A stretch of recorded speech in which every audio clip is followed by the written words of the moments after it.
Everything is fueled from me wanting to be a better person on earth. It's time to do your part. Hello, everybody, loyal viewers and new alike. It's been a while. Yes, we took a little bit of a hiatus. At least I did. A needed one, and now I'm back in full swing. And today we're switching things up just a little bit. So you would think that these two are my guests, but they are not. I get to be in the hot seat today. Most of you, again, that do watch or listen, you see me fighting to talk sometimes. And so now I get a chance to, again, be in the hot seat. So my sister, Ericka. Hi. Schaefer, Gallyot Schaefer, right? Okay, yes. And David Reese. I know your name. So they're going to interview me, and thank you guys for taking time out of this day to put me in the hot seat. Thank you for letting us do that. Yeah. How do you feel about it? Well, actually, I'm not the host. Let me shut up. Thank you. What do you want to learn today? What is there one thing you want to learn? Something I didn't know. Okay. That's a good goal for me, because sometimes I think, I know everything about you. But I know I don't really. Well, yeah. Well, so here's what I think we should start. I think, as I was just saying to Bryan before we started, let's start at the very beginning, right? And walk us all the way up to how you got to where you are today, right? So I know when you ask, when I hear people ask you where you're from, you always say Bay Area, Roanoke Park. But the truth is you weren't born there. So let's go back to where you were born and walk me up to now. Okay, so I was born in Davis, California. Go Aggies. My mother was a student at UC Davis at the time. I'm going to try not to look to you too much for nods of approval.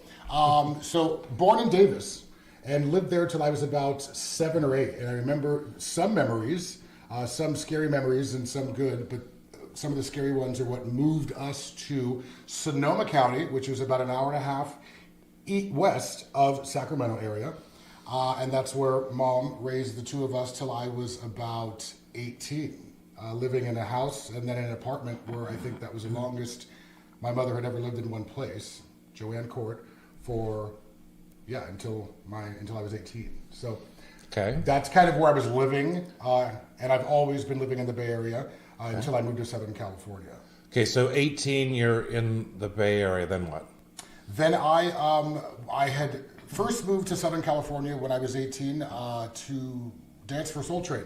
I had a big sister besides Ericka. She was busy. We've always been close enough, but she's been just old enough to where she wasn't really there every day, right? So through a lot of my teens, I had the kind of big brothers and big sisters. My big sister Tyra lived in Long Beach, said, come down here. I know you're 18. I know you want to be a dancer. I know you want to do all this. Moved down there, and I lasted about 6 months.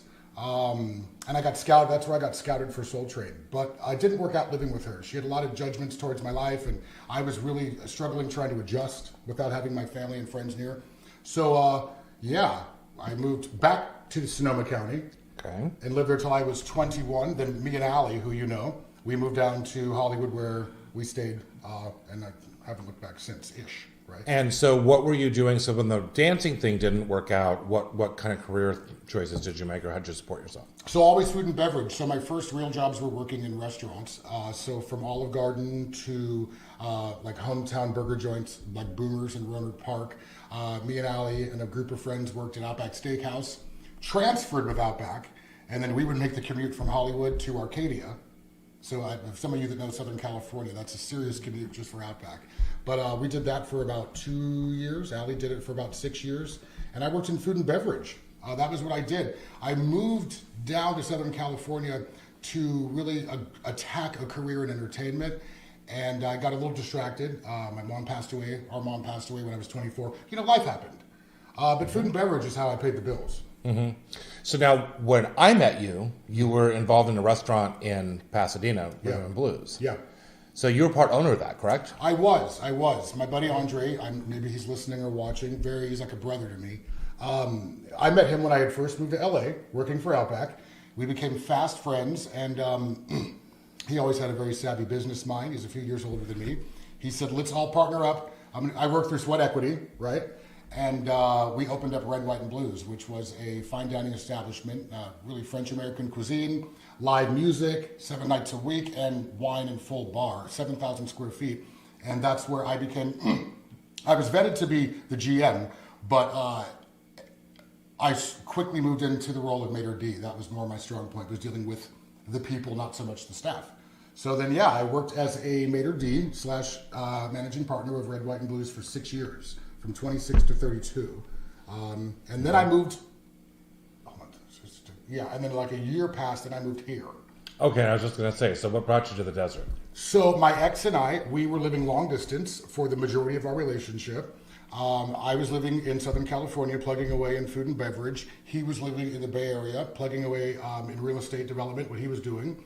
And then finally, after well over a decade of being together, it was time to kind of, shut it off the pot. So we decided to move to Southern California and invest in business together, as well as coexist together. Okay. I remember, now I'm thinking about the questions you asked me earlier, and I guess I don't really regret that because we wouldn't have. I'm glad I'm here today. So everything happens for a reason. I took a little left turn there, but yeah. So that's what brought me to the desert, was my ex and trying to kind of slide into an adult relationship, a more adult relationship with my So what did you do here? So I invited my sister out and her family, and my ex and his family. We kind of all got together. We had a small bar and grill in Palm Springs, which was mainly known for karaoke and obviously alcohol and good food. And then we also, we renovated, he did the bulk of the work on that, renovated a 32-room boutique hotel here in Palm Springs. This must be boring for you guys because you know all this already. Well, yes, but hearing your take on it is a little bit different. Okay, all right. Maybe you've learned something new about me already. All right, so that's what we were doing. Working in food and beverage, and then go ahead. Well, I was going to say, but then you walked away from that. Totally. So I actually love this story because it's one of those things where it's like timing. It is all about who you know. You have to, closed mouths don't get fed. My mom taught me that at a young age. So I was, when I had moved down here, I had worked in PR a little bit. I had worked with a PR rep a little bit, and I told him I want to host stuff. I had hosted stuff in Pasadena. I worked for Pasadena Entertainment. I got my wheels wet speaking in front of 3,500 people. I froze. It was awful. I got off stage. I was scared to go back, but I did it, obviously. I was emceeing an event on Arenas here in Palm Springs, and then I looked down and saw you. See, I think you remember it differently. Maybe I remember it differently. Actually, if I looked down and saw you, then we didn't speak automatically because I was still speaking. So you do remember it right. Anyway, saw you, hadn't seen you in ages. Mm-mm. You were living here already, or you had just moved here. Mm-hmm. And then, long story short, he and I reconnected, and I had this karaoke bar. We talked about kind of co-promoting an event. The winners of the competition could go sing for The Voice. What would you call them? The people of The Voice. Yeah, Judges. Yeah. Thank you.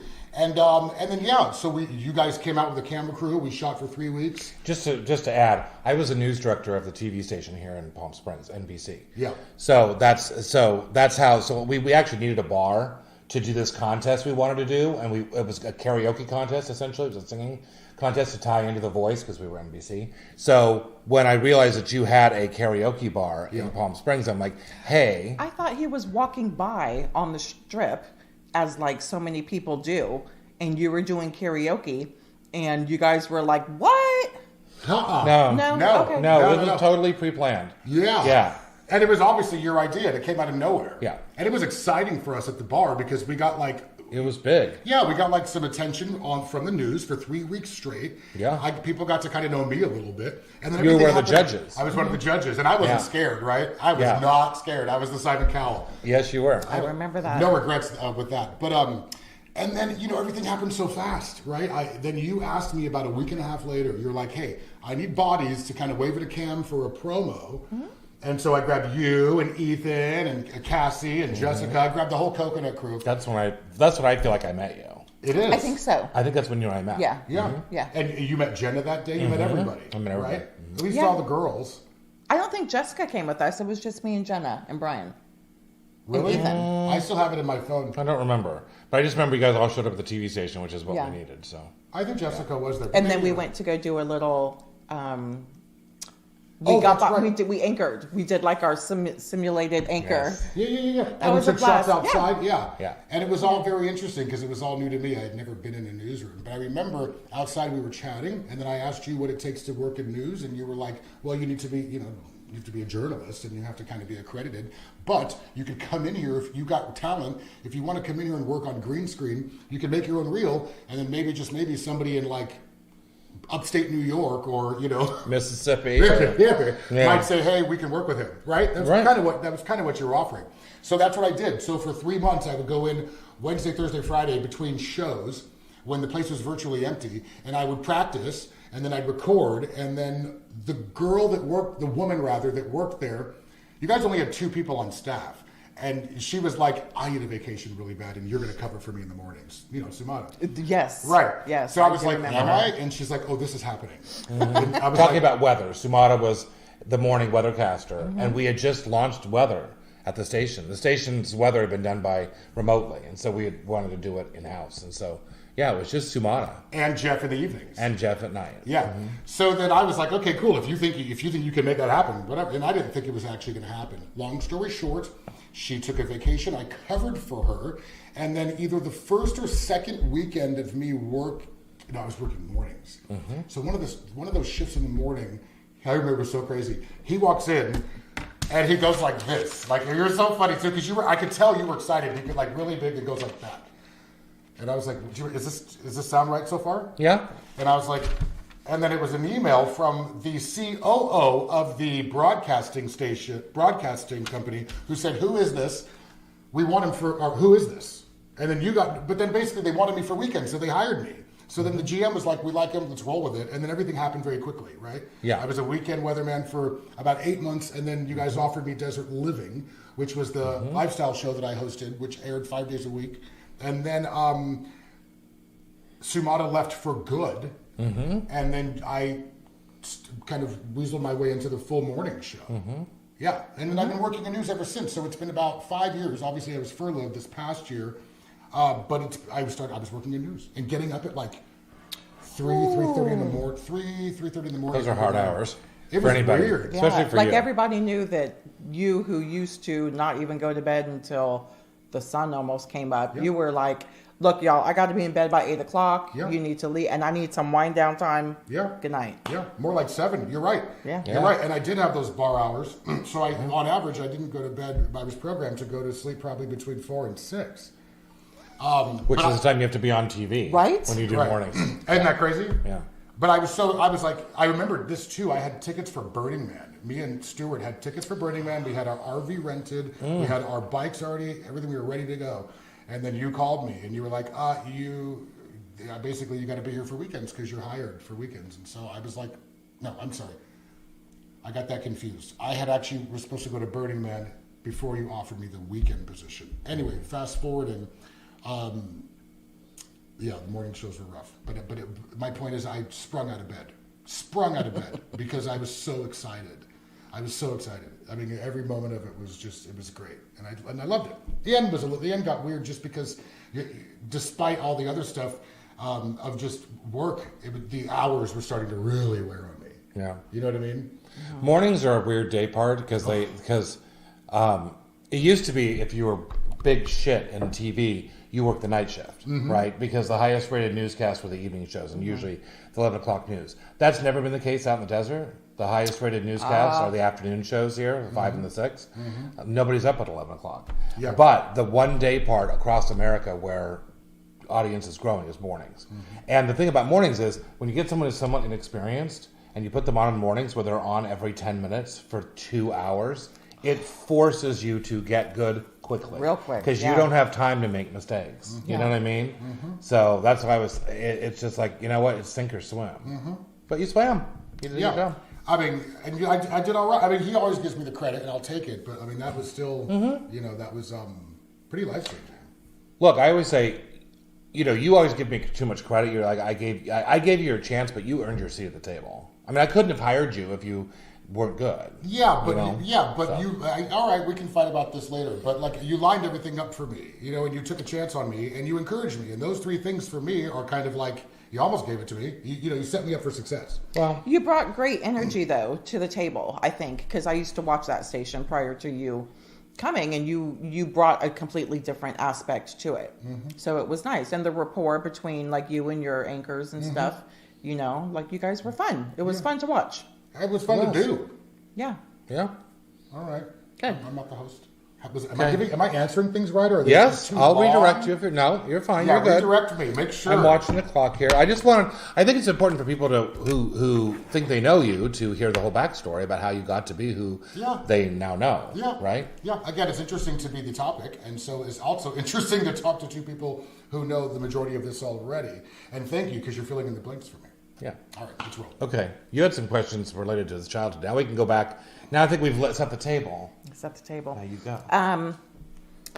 Okay, so you did mention that you had some good parts and some bad parts in your childhood. So elaborate on that. Like overall, happy, sad, good, bad, easy, hard. Interesting. What are you thinking?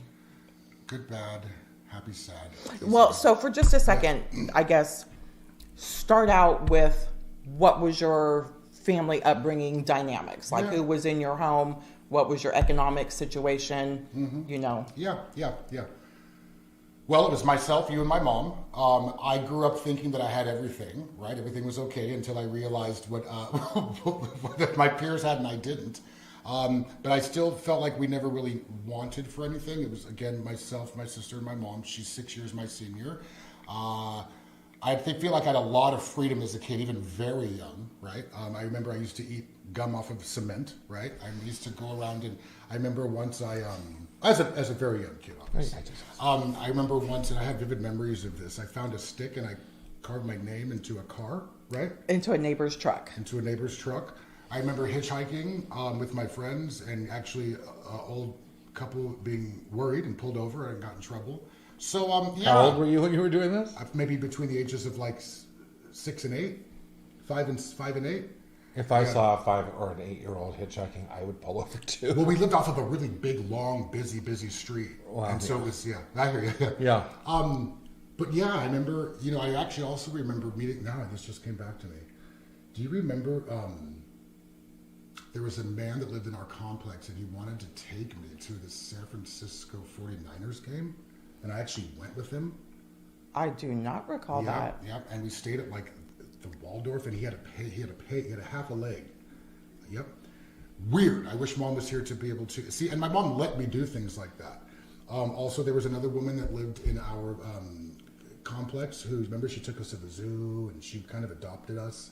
My mom was big in charity, giving and also receiving it. But yeah, so I do remember her. Yeah. I'm going to jump into some bad though. I remember, my mom had a lot of depression issues. She always reminded us, she would go like this and show us the scar from when her mom hit her with a frying pan. So she was constantly telling us how good we had it. I remember she was abusive, physically and emotionally. I think that still, I feel like in hindsight, I had it better than most. I feel like I understood my mom a little bit because she bitched so much about her own childhood, that I understood why she had this contained or not contained rage and depression. So yeah, but I remember also some, I'm going to include one more bad thing in Roanoke Park, in Davis, which moved us to Sonoma County was, and I don't think you remember this, but I was in the hot tub, again, 6 or 7 years old, I must have been 7, in the complex, and this man must have been in his 50s, 60s, and he called me a nigger and held me underwater. I do remember that. Yeah, and I remember I think you were a little bit younger. I might have been a little, okay. Well, I remember certain things prompted my mom to want to move us from Davis to where she was closer to family. Her brother Bruce lived in Santa Rosa. That's really what it was, right? To be closer to them. Well, when I went to Florida and you went to go live with Aunt Karen. Oh, that's right. She had the mental breakdown. Right. And so we kind of went our separate ways. And then when she pulled herself back together, and I came back from Florida, she had only been renting that, she rented 2 rooms in that house from Earl in Roanoke Park. She had been there for 4 days when I came back. And so you had been in Santa Rosa with... No, I was in Richmond. Richmond. Okay. I remember that So was a maybe culture she shock she for me. went to Diane's house. Oh, I'm sorry. No. You're right. We did go to Santa Rosa.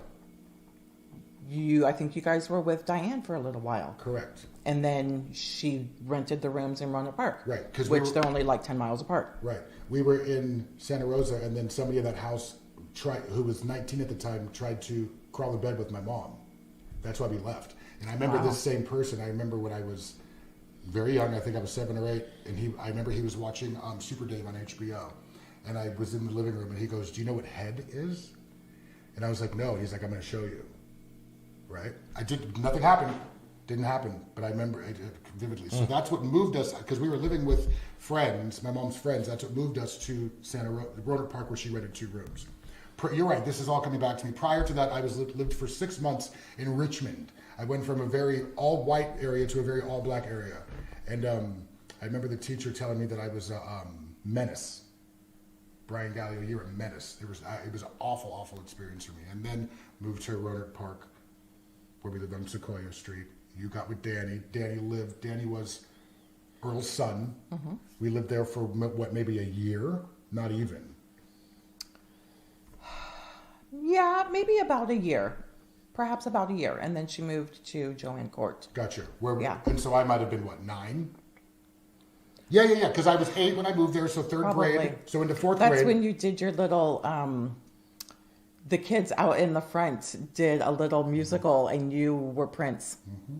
Yeah, that was fun. You're hilarious. I actually chose to forget about that until she started. Right when you said that's when I knew you were going there. It was. I still have vivid memories. There was a big group of kids, and everybody put on a little concert. Mm-hmm. I don't know why it was Prince for me, but I remember wearing makeup, and I remember taking it very seriously. And I'm serious. And I remember that's when I fell in love with like the idea of entertaining. You know. Okay, go ahead. How am I doing? You're doing good so far. All right. Okay. So tell us about your education. Or lack thereof, right? I like this question. So, grew up again in Roanoke Park. Went into high school. Sophomore year, I was moved to a continuation school, which was called El Camino, which was kind of for the F-ups. And then that's where I remained for another year, and then school didn't work out for me. So I essentially I dropped out, right?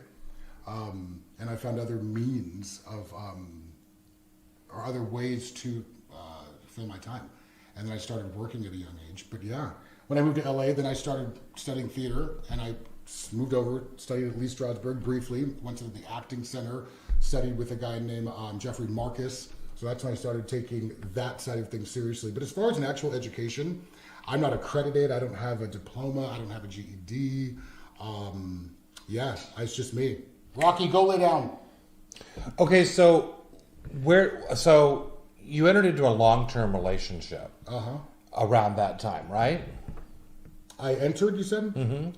I did. So at 17, I had, we had fake IDs, obviously. A lot of us did. Maybe that's not obvious. But yeah, I met my second boyfriend, my first real boyfriend, in a bar in Santa Rosa when I was 17, and he was 34. And we remained together for essentially 23 year right? And again, so in the beginning of that, we did spend some time living together. He has 2 daughters. Spent some time living together, and then moved to LA back and forth, but always in each other's lives as a couple. Mm-hmm. Yeah. Did I answer that right? Mm-hmm. Yeah, that sounds good. Okay. I'll stop asking if I'm doing this right. Go ahead. You're funny. What is your view on religion, God, like now, and as opposed to like your upbringing? Mm-hmm. Has that changed? That's interesting. I think that it has changed. Growing up, I remember my mom was, I guess open would be the word. She at one point was Christian. She was studying Buddhism. She was a Baha'i. Maybe she had studied other things that I wasn't aware of. So I was raised not really understanding any one specific religion. Maybe that they all kind of equally serve the same purpose, obviously. But I feel like growing up, I remember my friend Gabe's dad. Like I always had people that were coming at me the wrong way with religion, so it never appealed to me, right? But as I got older and I understood a little bit about like spirituality, you know, I think that, yeah, I think that for me, as I go into this next phase, I'm understanding that my spirituality and the idea of God are now kind of being revisited. Because I think that for me, like as far as the Bible is concerned, I had ruled out a lot of what I would call like the myths or the fairy tales that a lot of people talk about. So that for me kind of already turned me off to the idea of religion just because of those attributes of it. Does that make sense? Yeah. Okay. Tell us about your hobbies.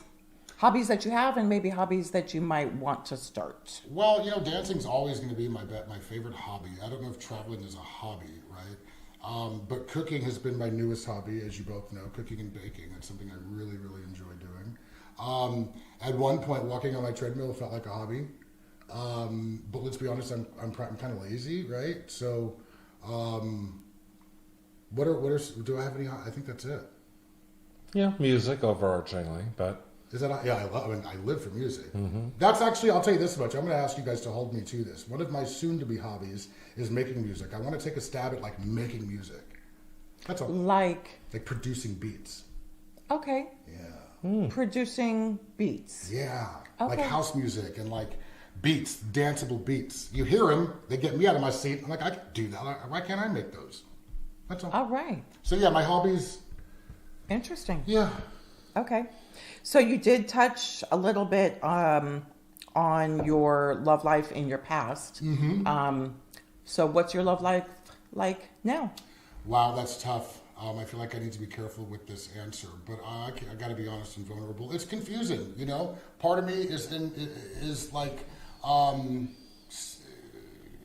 want to continue to explore being single. I was kind of tethered to somebody for so long.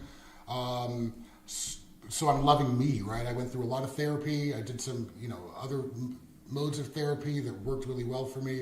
It brought me to a good place, and I was enjoying being in that space. And I remember dating somebody before the person I'm dating now, and there was a moment where I got angry, and all that anxiety rushed back. And I was like, you know what? It's too soon for me to be feeling this feeling again, right? Does that make sense? Yeah. Like I had spent so much time with my ex feeling that feeling. I was like, oh, I've finally been released of it, and now here that feeling is again. So luckily with the person I'm seeing now, I don't get that feeling often with him, which is why I think we're well suited. But I don't know, you know. That's a tough question to answer. What was it? What is my love life now? Yeah. Yeah. I have strong feelings for somebody, you know. I'm hopeful, also doubtful. Sorry. I think you just described every relationship out there. Right. Honestly. That's the truth. Right? Yeah. No, you're right. That really is the truth, because even the best relationships are you still going to question them. You know what I mean? And the other thing in the back of your mind, always. Child. And the other thing I learned too is that, you know, at the drop of a hat, you know, something can change. You know, things change quite quickly. So funny. I asked her a few weeks ago. I was like, "Why did you let me stay with that fool for so long?" And she actually thought it was more rhetorical, but she gave me a real answer. Okay, go ahead. What about your favorite food, color, movie, song? Oh, you're cute. Some basics. Oh, you're cute. Lost One by Jasmine Sullivan is my favorite song right now. Or Ego Death with Kanye and FKA Twigs and Ty Dolla $ign. My favorite color is going to be probably what I'm wearing now, some form of blue. And then my favorite food is going to be like a pizza from Round Table, or like or something super Mediterranean-y, you know, with super tzatziki and, you know, yeah. I was going to say, because I think, again, maybe going back to your hobbies, I think fashion is a hobby. Oh. Yeah, it's so funny. I've like, I get it. I used to love fashion. I still do, but I've slacked. Like, I'll wear the same pants like for like X amount of days in a row. I do shower and change my underwear, but I do live for fashion. I mean, I can call fashion out from across the room. Most of the time, I tend to usually impress women with my fashion knowledge. And fashion's very important to me. I love from like 80s Guess jeans to like, you know, Maison Margiela, like couture, like, you know, I'm learning more about Walmart and Target, you know, like look you how name excited it. he is. yes. I love it all. You know, I'm starting to really embrace even like knockoff stuff is like, you know, it's just, I love fashion. Especially like really like Tokyo, like crazy, like colorful, like what the hell are you doing fashion? Okay, go ahead. That's funny. Are you guys bored? How are you guys No, doing? I How's think- some of your coffee? How are you doing? Yeah, Is it I'm going? good. I'm good. You You sure? keep going. Yeah. We got 30 more minutes. So I was going to then ask like your favorite store or designer, and I in my mind I want to throw out there, if I know you well enough, Zara. Oh, you better get. Wow, that's pretty impressive. As far as my budget, that is my favorite store.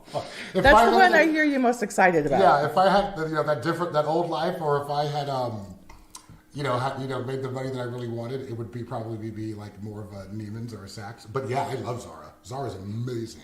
If you're not hip to Zara, get with it. Spanish brand, and yeah, go ahead. I live for Zara. Awesome. Do you have any regrets? I think you slightly touched on this, but do you have any regrets? Things that you... Hold on, when are you going to ask some questions? Let's. I'm just letting. No, I'm just letting her go. Are you sure? Mm-hmm. Okay, go ahead. I'm sorry, sister. I'm sorry. okay. I hate being interrupted. You told me I did that because you're family. Things that you haven't done that you regret that you haven't done, or things that you have done that you regret doing? Most definitely. I think that my biggest regret in life was that I did not take the career that I wanted seriously when I was in my 20s. I really, really wanted to be a dancer and take that as far as I could. And for a number of reasons, it just didn't happen. I think the main reason it didn't happen is because I want to say I didn't believe in myself, but my confidence wasn't where it needed to be. Obviously, I think I possessed the talent. I just, I let everything intimidate me. I was like, oh, I can't do that. There's no way I could do that. And I remember going to auditions and just being, just gutted, just so nervous, barely could get out of the car. Wow. Yeah. I had a different dance style. I still do. I think that it's obviously it's got me to where I have been and was, but it was nerve-wracking. On that note, let me ask you a different question. Thinking about if things in your life had gone a different way back then. So you're kind of a partier. I know you. I mean, and we kind of grew up like with a partier mom and that lifestyle. Do you think that at all held you back? Oh, yeah. It's funny that I felt like you stumbled with that one. And yeah, most definitely. The fact that alcohol, I liked drinking, dancing, nightclubbing, drinking, my friends being social, all came packaged together. And I was so addicted to my friends. That the idea of leaving them, forget clubbing or drinking or dancing, the idea of leaving that to go be focused on something, I wasn't ready for. But yeah, the answer is yes, I was addicted to partying. Very much so. Yeah, and that was my biggest distraction, 100%. It's funny too, because I got to be honest, I used my mom's death as an excuse, and I shouldn't do that. Mom died at 24, and I was like, oh, well, my mom died, and then I got distracted. I was already partying before that. I was already fully in the clubs and fully, invested in doing that, out battling, going to the Catch One and battling people on the dance floor and going to the factory and going to the circus and all that nonsense, So yeah, alcohol. I was more not so much drugs, alcohol, but yeah, definitely. Okay. So do you have a bucket list? Yeah, it's a long one. Yeah. Learning Spanish, learning French. The travel bucket list is infinite. Well, I don't know about infinite, obviously, but it's a long one. Working out more, taking my health serious. Well, that's actually not bucket list. Making music, as I mentioned. I want to try to write music. That would be really cool. Bucket list, bucket list, bucket list, bucket list. I want kids. Does that count? Sure. Yeah, either through foster or adoption or through the real deal. I would love to have kids. That's definitely on my bucket list. Bucket list. Let's stop a minute. Why do you want kids? Because I feel like you're supposed to because I feel like it's part of the full experience of this thing called life, right? Period, right? I feel like, and I'm going to use this is probably an awful analogy, but even like in gay sex, like there's different ways you can do things. And I only do things a certain way, but it's like sometimes I feel like I could do things all ways because I'm feeling like I'm missing out on everything. I know it's an awful analogy, but I feel like having kids, being a parent, watching birth, seeing a mini you, all that is seems like such a slice of the human experience that everybody could have a piece of. And I'm talking 25% of the pie. That's how important it is to me as far as how I view it. So I knew I wanted kids since I was a kid, you know? Yeah. So you're how old now? I just turned 31 last August. I'm 43. Okay, so you're 43 and you want kids. So my question is, the clock's ticking. Yeah. Are you going to pursue that? I mean, you said that's a 25% want. Yeah. Okay, so that's kind of a big number. Yeah, the hourglass is moving, right? The clock is ticking, as you said. I think that in reality, when we think about things like this, we want to be positioned to be able to do it. I'm obviously have a few things against me, right? Such as a woman, such as, you know what I mean? I'm not straight. I don't have, but the answer is most definitely. And I'm not too concerned. I'll use Walter Lacey as an example, which is so random, but right? But he was he was fathering young children well into his 70s or 80s, right? I don't want to have a slew of kids, but I'm not going to use my age as something that's going to hinder or be a roadblock for me to be able to have that experience, forever young, and period. I think, again, it's really about making your own experience. I don't want to look to other people and say, well, I'm too old now, I won't be able to do that. I might not be able to hop on water slides with my kids or be able to get out there and do some of the things that a young parent can do, but I could still be able to be a beautiful influence to somebody and be able to have that experience, Better that than some other parents. We all know that. That's true. And you think I'd be a good parent? I think you would be a good parent. I think, like right now, something we haven't touched on is how involved you are in Big Brothers and Big Sisters. Yeah. You are a good big brother. Josh, I try to be. They moved. I need to go see him. I am a good big brother, though. I love that kid, and I love his family, and we have genuine love for each other, and we exchange gifts on holidays, and we talk as often as we can, and that kid's family to me. Very good. Yeah. So, how does your current love life person feel about the child thing, and how seriously are you going to take this? That's, again, I think when we get distracted with life, it's like sometimes you have to put thought into this stuff and be present with it. A lot of the times I'm distracted with other things. So the answer is, that's a tough question. I have spoke to him about it early in our dating experience, and he's open to it. I don't think he's nearly as views it the way I do, which is a problem for me because you want your partner to be able to have the same views and as far as how life works. But I do think that he's open to it. I don't think he'd be ideal for it, at least not right now in his life. But yeah, I had an instance maybe about 3 years ago where a lesbian couple asked if I would, be a sperm donor, and I told them I'm definitely open to it. But they didn't want me to have any position or any connection with the kid. So I was like, well, that's not going to work for me. So yeah, I got to take it however I can get it if it happens. If I get if I hit a home run and get a really nice job and I get myself positioned and I get all my 401k situated and I'm owning property and I can maybe there are some people that can do it on their own. I don't know if that's me. Maybe with the help of my lovely sister and my bestie and kind of get a little bit of a team together. But there's a zillion ways of getting it done. So I'm not ruling it out, nor am I ruling it out with him. I just don't know. Time will tell. That sounds exciting. Thank you. The only other question that I have written down, which was kind of a joke, was who's your favorite sibling? Oh, well, duh. The one on my left. Sorry, guys. I tell all my siblings they're my favorite when they're here.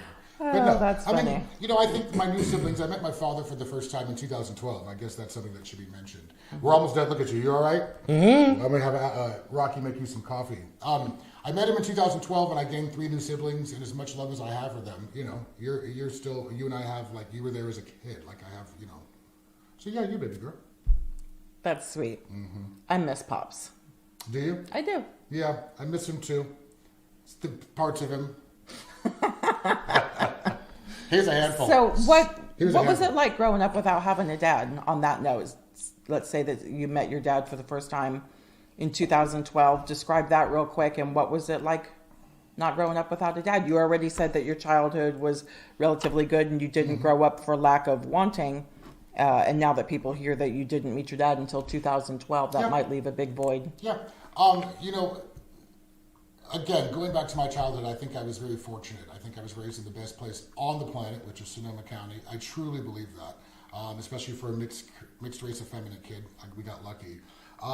But I never had a sense of feeling like there was something missing, which I still don't know how. I guess that's part of the experience. I think that for my brother, for instance, he had my father till he was 7.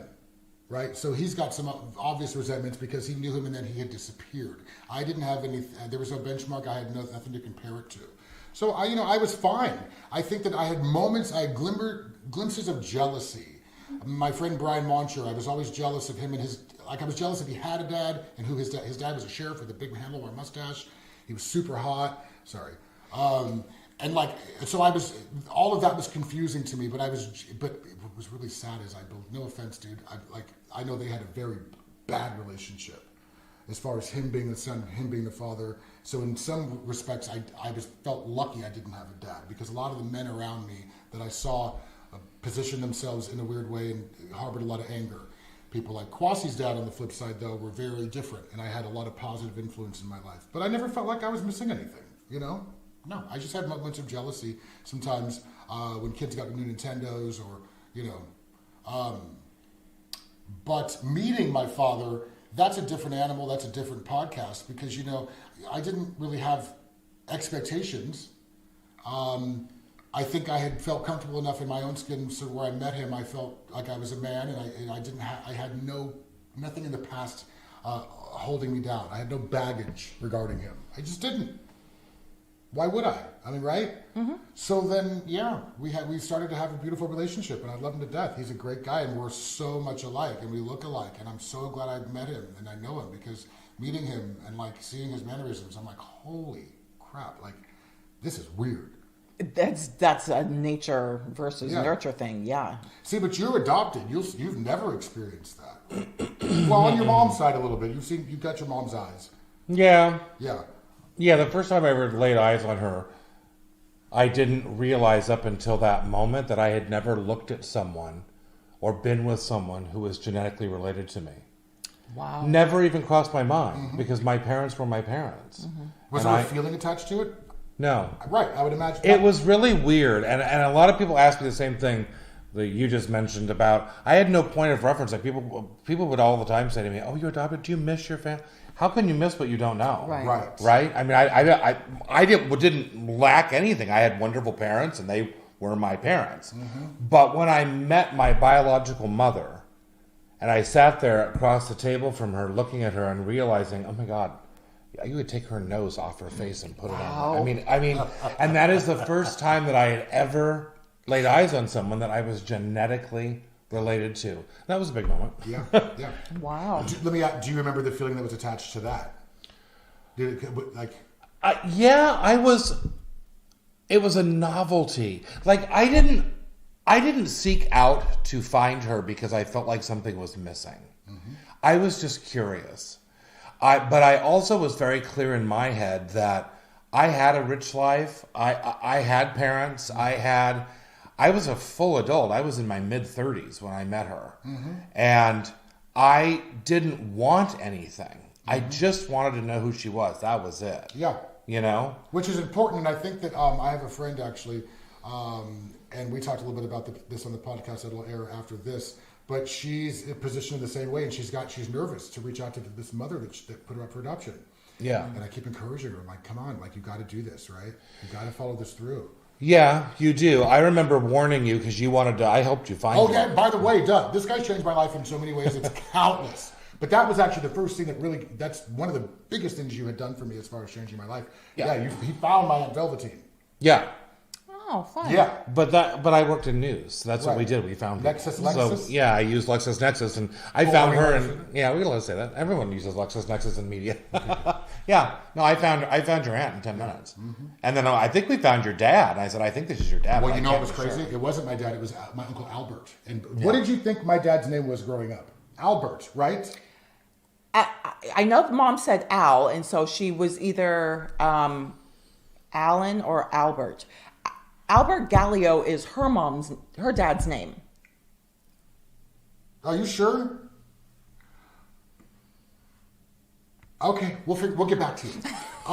There's some confusion. We'll get back to you. I think you might be right, but still going back to that is I always was under the impression that my dad's name was Albert, and then what's funny is his brother's name was Albert. So we found him. I'm like, oh my God, look at Uncle Albert. And so now having met him, and you're 8 years out from having met him, 8-ish. Yeah. What did it meet your expectations? It exceeded them. Mm-hmm. Hands down, it exceeded them. Mm-hmm. Yeah, I will tell you this much: it's hard to have expectations, right, of the unknown. Mm-hmm. I did expect that we would hit it off and that we would have a relationship and that he would be a loving person, but I didn't know on such magnitude, and I didn't realize that we're very similar in the way we love people and the way we deal with people. I shouldn't say deal, but the way we deal with our friendships and relationships, right? We're always on the phone, like, you know what I mean? Like, there's countless ways of our similarities in that regard. So, what was your question? Yeah, just was it a positive thing? Yeah, it was dope. It was dope. Cool. I think it was dope on so many levels. So you touched on this a couple of times, but let's talk about. So you're black, right? Last time I checked. Yep. Okay, you're black, right? I have a brown. Mocha chocolate, yeah. Yeah. Okay, and you're also gay. I am. Okay, so that to me, as a white guy who's also gay, it was hard enough for me to come to terms with my own sexuality. Mm-hmm. How was that for you? And what are the dynamics of being a minority already, and now you're a minority in a minority? The dynamics. See, it's interesting to answer these questions because, as you were saying earlier, it's hard to assess when you're on the inside of it, right? Mm-hmm. But I can tell you this much: as far as my coming out process and kind of what happened and how it all came together and how I felt about it and how it changed me. Our mother was one of the first AIDS educators in the 80s in the Bay Area, back when it was called GRID, right? So she was very open. We lived in a very liberal area, right? So I already had these kind of these things laying out for me in the best way possible, right?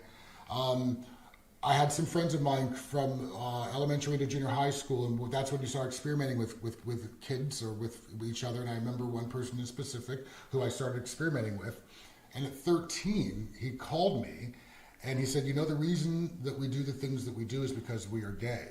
And I remember I don't know if you remember Johnny with the blonde hair back in Davis, but I remember Jed also. I remember a lot of the kids when I was younger, I was attracted to them, and I would move on them, right? Times they would let me, sometimes they wouldn't. That's a different conversation. I don't know, whatever. It's too late now. But he was part of a group called Positive Images, which was a gay youth group in Santa Rosa. And so at 13, I started going to this weekly group, and I started understanding that I was not different, that it was okay to be who I was. And then as far as the black affect, right, as far as that coming into play, people aren't bold enough to. I'm a 6'3", I'm confident, I stand straight. People aren't bold enough to really call me out, right? I've never really had to be challenged on my sexuality nor my race, for the most part. I think I don't want to use the word skate. I know for my father, and I look at the experience of my brother, and I can't speak for them, but I know that they've had different experiences being black men. So for me, mine has always been okay. I also think being mixed race, I've got the melanin for, I forget what Paul Mooney says, but it's easier for me than it is Kwasi. He's not gay, but it's easier for me than it is George Fuller. You know what I mean? Mm-hmm. He's darker than me. I have a different experience, but the dynamic of it, I love it. Like, I swear. And I say this to myself so often. I love me being me because I'm already coming with a natural challenge, right? I'm already forced to have to flex and get inside of myself a little more at a young age to deal with the fact that I'm so different, right?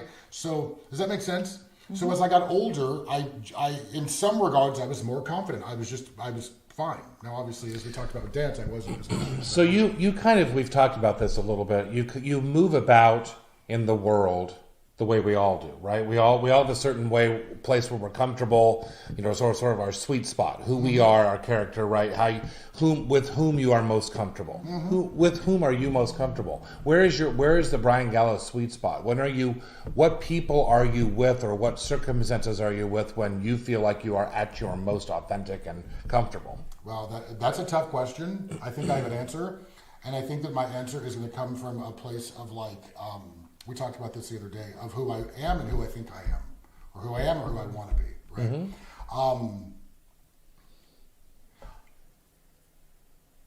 Wow, this is a tough one. I like to be around more sophisticated people. Using Red, White, and Blues as an example, I really enjoyed being around my peers who were also very savvy in being able to delve inside themselves, take risks, may it be career-wise, relationship-wise. I like to be around people like that, right? That's kind of my group. Now, is that because I think I am that, or because I want to be that? I don't know. I feel challenged in those settings. You know what I mean? Either that, or obviously with my family and friends. You know what I mean? My friends come in very different flavors, right? Like you and Aaron Cortez are so different night and day. I mean, you know what I mean? Like, so I don't hang with like just a gay group, right? I've got the tapestry of my friends, wouldn't you agree, is just all over the board. So I couldn't really reduce it to my friend group because they necessarily don't have anything in common, right? Did I answer that? I think so. All right. So you had written down some buzzwords here that you thought we could touch on, and one of them that you wrote down that I want to hear your explanation for why you wrote it down is depression. Well, I recently came out of a little bit of depression, which I had a moment with you, and I think that depression is something that a lot of people, that we all deal with, and I think that it's something that is not acknowledged the way it needs to be. I think that we look at it as something that we have to take a pill or we have to figure out a way to remedy it. For me, as much work as I've done on myself, as positive as I always want to be, I have thoughts of being like a motivational speaker, like all those things. The reality is I deal with depression, and I think I just wanted to touch on that because I think that everybody does. No one's exempt from it. Even the happiest people on the planet get depressed. And so, yeah, it's just something that I think that I wanted people to know that it's something that I deal with. And my mom was clinically diagnosed with depression. I don't think I'm that. But yeah, it's something that we don't talk about. It's something that we don't acknowledge. I'm so grateful for you, but I can cry to you. I don't have a lot of people like that I feel comfortable with. And so depression is just, it's smart to talk about because you got to face the devil and look the devil in the eyes, right? So that's why I wrote that down. Do you feel that you struggle with depression still, or is it something that you feel that you have a better handle on? I like that question. I think that for me, depression, I had 2 bouts of depression that were insurmountable. One was mom's death, and the other was, separating from leaving my ex, right? The breakup. So situational depression is different. And that situational depression for me, the last one, it paralyzed me for a little while, had me a little confused. But thank God that I went through, again, therapy to be able to try to fast forward the mourning process, right? But now, I think for me, it's not situational. I have moments where I get depressed, period. I think that for me, it might come once or twice a year. This past one, I think, was a bit of a mix. I think it was my time, plus I just was in a moment of just feeling a little hopeless. During COVID, I'm not working, fill in the blanks. So speaking of COVID, how has this past year affected you and or changed you? Well, I think it's changed me in the way that it has the universe. I think this obviously happened for a reason. I think it's made me, slow down a little bit. I think that I've always been told that you hear the word lazy, right? And you think, okay, there's the guilt attached to being lazy. I think for me, I've learned that it's okay for me to not do things, and I don't have to feel bad about it. And I think, what else have I learned? To wash my hands, obviously, a lot more. The cleanliness is important. I know that sounds crazy. And I've learned that you have to be looking out for each other and the importance of friends, right? I was living on my own right before COVID. This guy was living in LA between his 2 places. He's like, come stay at the house. It works out. We'll work it out later. And then COVID hit. And then he and I were here together. And it was scary, right? And it's like what's going to happen? It felt like the world was going to end, right? And so thank God I had him, right? So my COVID experience has been about being appreciative, staying in a space of gratitude, trying to express my gratitude. It's important. And just kicking back, dude. I don't need to be in the rat race I don't need to be trying to please everybody else with what I'm doing or what I'm driving. It's just slowing down, getting out of the rat race. I say that now, but then, who knows what will happen tomorrow. Go ahead. Have you had COVID? How do you know people close to you? Like, has anybody really been affected by it? And how do you feel about the vaccine? I love these questions. I'm scared to answer this because I know, again, this is controversial for a lot of people, but I don't know anybody that's been really affected by COVID. I mean, I think that some people, like my cousin Sasha said she had coughed, and I know a couple people were like, "Oh, I had it, but I just had a headache." Like my Aunt Velveteen, I love you guys, and I know, as far as anybody that I know I've known nobody that's really been sick from it. So no, have I contracted it? No. And as far as the vaccine, this goes before COVID vaccinations. I'm going to answer this like you asked me about the flu vaccination. I'm going to hold off. I'm just going to hold off. It's just what my gut tells me to do right now. Let some of the things calm down, and then yes, as I will revisit this topic, and I'm definitely going to get right. I'm going to have to get a vaccine, and I'm not scared of it. But like a lot of things, I don't trust pharmaceuticals. I don't trust medicine. I think my mother died from that medical malpractice. I think it might be a genetic black thing. If a lot of people we've learned about Black history lately, about how Black folks were tested on, and again, some of that could be genetic trauma. Google that. It's for real. I feel you. It's real. So I'm not in a rush to do it. I respect everybody's decision, and I'm glad that a lot of people are doing it because it gives them the peace of mind that I feel like I almost already have. Right? I'm just mindful about who I'm touching and what I'm doing and where I'm at. Otherwise, So yeah, I'm not in a rush to do it. But I believe in it. I do believe in it. I do. And I know that sounds twisted. But again, it just is my body. Like, I remember when I got a flu shot, and I was like, it hurt. And then a couple days later, like, you're supposed to feel sick. But I was ill. And I'm like, this is bullshit. Like, this is supposed to protect me. And then 3 weeks later, I got sick again. Granted, it was one of those off years, and there's different strains of flu, but I just had a shitty experience with it. So as far as vaccinations and things, I haven't had the best experience. All right, we got a few more minutes. Come on. Okay, so aging. You're half. Okay, so let's just. Oh my God! I found my first gray pubic hair today. Oh, I did. Congratulations! Yeah, I think somebody online had posted it, and I was like, "Who posted that online?" And then I know that's TMI for everybody that I said that, but I found my first today. How do I feel about it? Go ahead.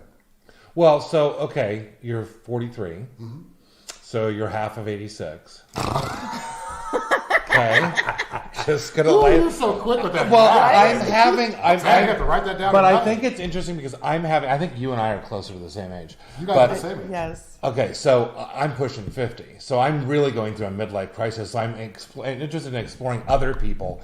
I found myself being very reflective on, okay, I'm almost 50. I never thought I'd be this old. And then what do I think is coming? Like, what's in the next, like, I've been spending a lot of time looking back at 20 years. Yeah. And then looking, okay, so that amount of time now in front of me, I'll be 70.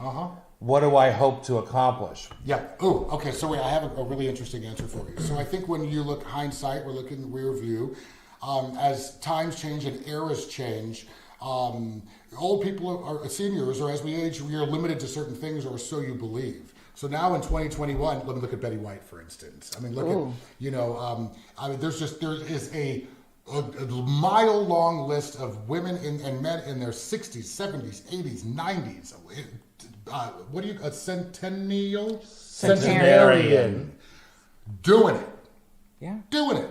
So as far as that is concerned, I don't know what the future has for me. One of my favorite things, and I learned this, and this isn't a prepared answer, but I learned this in my 20s, and I'm sure you guys have heard this, is that Colonel Sanders did not come up with his recipe until he was 63. So, like, ideas like that is like, it's oyster world, right? Like, who knows what the future has for me? You look at a lot of actors, and I'm thinking to myself, I've always loved theater and acting, and, you look at people like Morgan Freeman. I don't know how long he's been working, but, we can do whatever we want for as long as we want, almost whatever we want, for as long as we want. You know what I mean? So in that regard, I'm not too concerned. I think as far as aging, right, I hurt my back, the gray pube, I mean, things like that. I mean, I think that that can be the daunting part, is what's my body going to do, right? But on the flip side, like, what I'm gathering from, especially living out here, is that aging is a beautiful thing. And it's supposed to be embraced, and it's supposed to be a big party. Everyone's like, 50s are great, the 60s are even better. You keep hearing stuff like that. That's what I hear. That's encouraging. Yeah. So if there were one thing, I think we should finish with this. Love it. If there's one thing that you think that people don't know about you, that you or in a way in which you are misunderstood, Okay. what would that thing be? Like, what is the one thing that most people don't really know about Bryan? You know, because I mean, everybody has their relationship with their friends, right? And so your relationship with your sister is different than your relationship with me, is different than your relationship with George, is different than your relationship with Allie. Mm-hmm. But if you could take all of us and say there's one thing that all of us don't really know about you, or haven't thought to ask you, or that you think people would find interesting, what would that Well, be? this feels cliche, but that I'm really insecure and that I am actually really reserved. I have a very shy side to me, and I feel like I fight it a lot in certain settings to be able to just do it. So what are some of those settings? Because I would say I feel like you're very outgoing and you're oftentimes the loudest voice in the room. And so tell me a setting in which you find yourself reserved. Well, I think that... Or shy. Like that word, I don't think... Well, I think this applies to everybody, and maybe this is a generic answer, maybe I'm wrong. But I think especially when you're walking into spaces where you don't know people, right? I don't feel like that is when I am most boisterous. Now, if we're having cocktails and we're in Ibiza, that's different. Or if I'm having cocktails because you don't drink. But if we're doing that, that's different. Well, yeah. If I'm in that element, then yeah, I'm not necessarily. But even then, I'm still reserved to a certain degree. I'm not running around meeting people and trying to. I disagree. You? I know the show's not about me. Yeah. But no, I disagree. How many times have you and I been somewhere that you have never been? And you're like, oh my gosh, I love this. And then you end up getting the person's phone number, Okay, all right. and you're in Jacksonville visiting me, going out on your own dates because you just met somebody. You know what? Or You're right. you get stuck in Las Vegas when the plane you can't come back for whatever reason. I don't recall which one that is. But this lady that is older, you're like still keep in touch with her. You guys rented a car and you drove back to Palm Springs together. And you're like, come on, who else is coming? Yeah, I guess you're right. You're right. I mean, it's weird because, again, like, I felt like those answers were so cliche. I might have to get back to you on that. And again, maybe it's kind of how you view yourself. I'm glad you mentioned that because it's true. I think in those moments, I really am and can be. I think a lot of that is energy exchange and feeling comfortable. But I guess when I'm not feeling comfortable, I'm not the most gregarious. And I do have moments where I would rather be laying in the back a little bit, I think if it depends on the setting. If I'm in Vegas, I'm like, move, like follow me, like let me control what's going on. I'm a little bit of a control freak when it comes to certain situations. But what else? What would you guys talk about? I guess that I'm insecure, but we all are, right? I think everybody is, right? We all are. Yeah, but you do a really good job of hiding it. Well, do I? Well, good. You got to fake it till you make it. Okay. I think I've mastered that. I learned that in my 20s. I'm like, is there anything... Or maybe in that regard, are you just not necessarily fearful? You're okay to put yourself out there? I'm getting better at it. One thing that you guys don't know about me is that, no, because you've known me, I'm an open book with you guys. Mm-hmm. Yeah. Okay, How many times have you quit smoking cigarettes? Anyway, moving on. So, I want to say one thing before we say goodbye, and that is that, when I talk to my guests, there's always kind of, a message of hope at the end. Or at least, I try to include that. So mine would basically be to make sure that if you have relationships, make sure you're checking in on the people that as often and constant as you can. Make sure you love on the people that you love on. Make sure you tell them how grateful you are. I'm grateful for you. I'm really grateful for you. I'm thankful for the both of you and everybody else. And that's my kind of... my contribution to the conversation is make sure that you're loving on people as much and as often as you can. Don't cocoon. That makes sense, right? Mm-hmm. All right. Follow us, follow me, Do Your Part podcast on obviously all social media platforms. If you want to be a guest, email me. And again, thank you for being patient through that little hiatus. A lot of you maybe didn't know I took a break, but I've got some amazing guests coming down the pipeline, obviously. So love on yourselves and each other, and I'll see you soon.